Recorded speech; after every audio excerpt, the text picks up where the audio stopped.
नमस्कार, capital TV Uttar Pradesh पर 4 का चक्रव्यूह देख रहे हैं आप। मैं हूं राधिका राज। बताएंगे आपको कौन सी वो 4 बड़ी खबरें हैं जिसने यूपी की सियासत गरमा दिया है। 4 के चक्रव्यूह में सबसे पहले बात लखनऊ में शिया समुदाय ने ईरान के supreme leader Ayatollah Ali Khamenei की मौत पर हुए कैंडल मार्च की, जिसमें अमेरिका इजराइल के खिलाफ बयानबाजी हुई।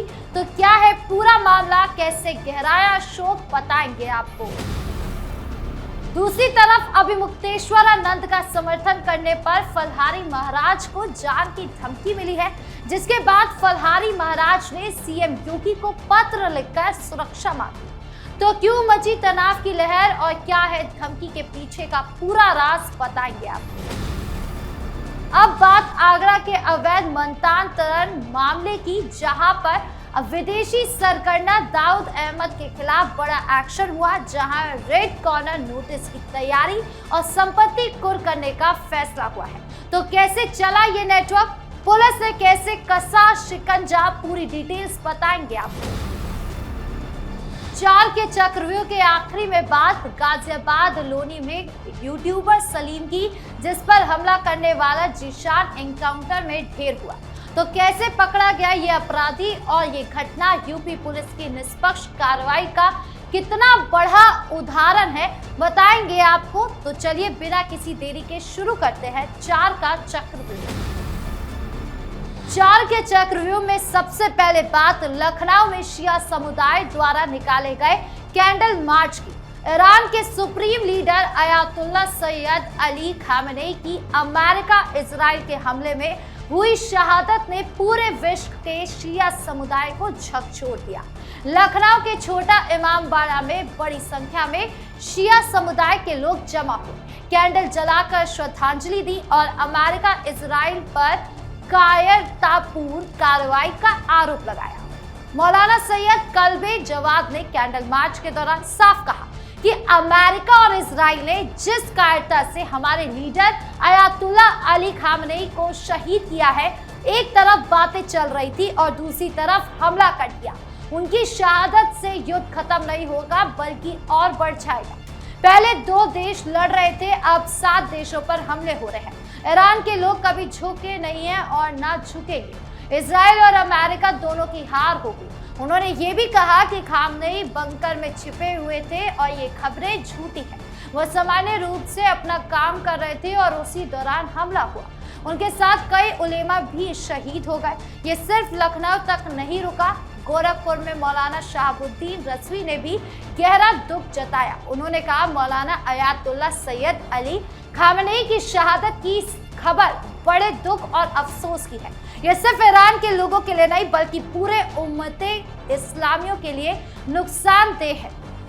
अमेरिका और इजराइल सालों से उनके पीछे पड़े थे, उनकी जान लेना चाहते थे। बमबारी में वो शहीद हो गए। इस जालिमाना कार्रवाई के खिलाफ ईरान के पास करो या मरो की स्थिति है। बढ़ते दूसरी खबर की ओर, जो अभिमुक्तेश्वरानंद का समर्थन करने पर फलहारी महाराज दिनेश को मिली जान की धमकी से जुड़ी है। मथुरा में श्री कृष्ण जन्मभूमि परिसर से मस्जिद हटाने के लिए अनशन पर बैठे फलहारी महाराज को अज्ञात नंबर से फोन आया। धमकी देने वाले ने कहा, सब कुछ खत्म कर देंगे, जान से मार देंगे, चैनलों पर ज्यादा मत बोलो। महाराज ने बताया कि धमकी देने वाले की आवाज मुस्लिम लगी। ये धमकी अभिमुक्तेश्वरानंद का समर्थन करने और टीवी डिबेट में आशुतोष ब्रह्मचारी के खिलाफ बोलने के बाद आई है। महाराज पिछले 4 साल से जन्मभूमि संघर्ष न्यास के अध्यक्ष के रूप में सक्रिय है और लगातार चैनलों पर अपनी बात रखते रहे हैं। महाराज ने तुरंत मुख्यमंत्री योगी आदित्यनाथ को पत्र लिखकर सुरक्षा की मांग की। पत्र में उन्होंने साफ लिखा कि अगर उनके साथ कोई अनहोनी होती है तो इसके लिए शासन, प्रशासन और आशुतोष ब्रह्मचारी को जिम्मेदार ठहराया जाएगा। उन्होंने पूरे मामले की जांच कर आरोपियों के खिलाफ सख्त कार्रवाई की भी मांग की। महाराज ने प्रयागराज हाईकोर्ट परिसर में पहले भी धमकी मिलने का जिक्र किया। पुलिस ने अभी तक धमकी की आधिकारिक पुष्टि नहीं की है, लेकिन जांच शुरू कर दी गई है। ये घटना धार्मिक नेताओं की सुरक्षा पर सवाल उठा रही है। फलहारी महाराज कह रहे हैं कि सच्चाई के पक्ष में बोलने वालों को धमकियां मिल रही है। यूपी में ऐसे मामले में प्रशासन सख्त रुख अपनाता रहा है। अब देखना होगा कि पुलिस कितनी जल्दी असली आरोपी तक पहुंचती है। महाराज की सुरक्षा बढ़ाई जा रही है। ये मामला यूपी की सियासत में भी गड़माहट पैदा कर रहा है, क्योंकि अभी मुक्तेश्वरानंद का समर्थन धार्मिक मुद्दों से जुड़ा है। प्रशासन का कहना है कि हर धमकी को गंभीरता से लिया जा रहा है, लेकिन बार बार ऐसी घटनाएं सांप्रदायिक तनाव बढ़ा सकती है। अब जांच में क्या निकलता है ये देखना होगा। क्या ये कोई साजिश है या सिर्फ बदमाशी? बढ़ते तीसरी खबर की ओर, जो आगरा के अवैध मनतांतरण मामले से बड़े एक्शन से जुड़ी आई है। विदेशी सरगना दाऊद अहमद, जो कनाडा में रह रहा था, न्यायालय में हाजिर नहीं होने पर उसके संपत्ति कुर्क करने की तैयारी हो रही है। साथ ही इंटरपोल के जरिए रेड कॉर्नर नोटिस जारी करने की प्रक्रिया भी पूरी कर ली गई है। दाऊद अहमद को फरवरी में कोर्ट में पेश होना था, लेकिन वो नहीं आया। आगरा पुलिस ने भोपाल के गांधीनगर स्थित रिलायबल हाईटेक सिटी कॉलोनी में उसके घर पर नोटिस चस्पा कर दिया। नोटिस उसके पिता जावेद और भाई को भी तामिल किया गया।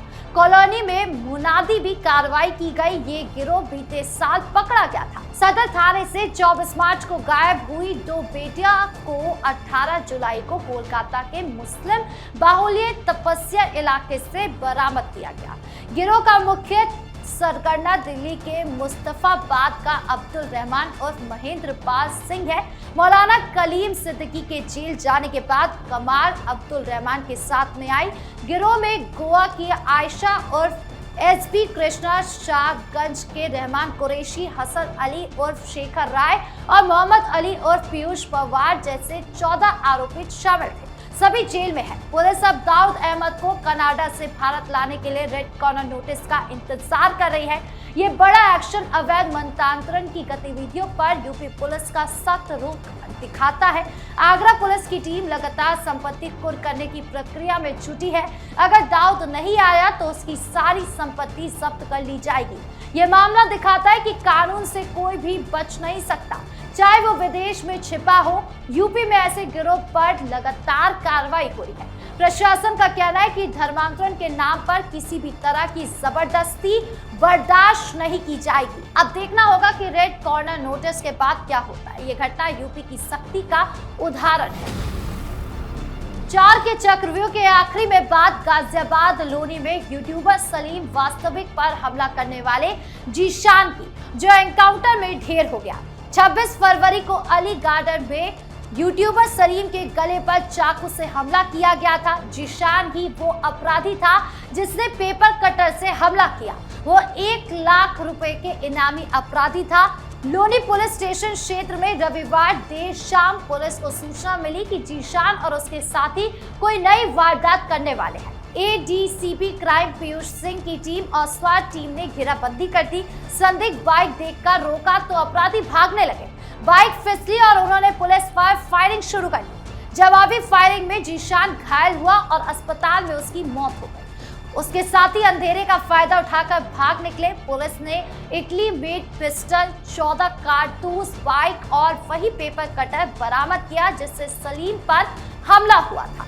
जीशान खोदा इलाके में छिपा हुआ था। यूट्यूबर सलीम अभी दिल्ली के मैक्स अस्पताल में भर्ती है। पुलिस कमिश्नर जे रविंद्र गौड़ ने कहा कि सूचना पर कार्रवाई की गई और अपराधी को मौके पर ही ढेर कर दिया गया। ये घटना दिखाती कि उत्तर प्रदेश में योगी सरकार सिर्फ एक समुदाय की नहीं बल्कि हर अपराधी के खिलाफ निष्पक्ष कार्रवाई करने वाली है, चाहे वो कोई भी हो। लोनी पुलिस की तेज कार्रवाई ने यूपी पुलिस की छवि और मजबूत की है। अब दूसरे साथी की तलाश जारी है। सीसीटीवी फुटेज और इनाम की वजह से जीशान की पहचान आसान हुई है। यह एनकाउंटर कानून व्यवस्था को मजबूत करने का बड़ा उदाहरण है। यूपी में अपराधियों के लिए कोई जगह नहीं। तो 4 के चक्रव्यूह में आज के लिए इतना ही। कैसा लगा वीडियो कमेंट बॉक्स में जरूर बताएं। धन्यवाद।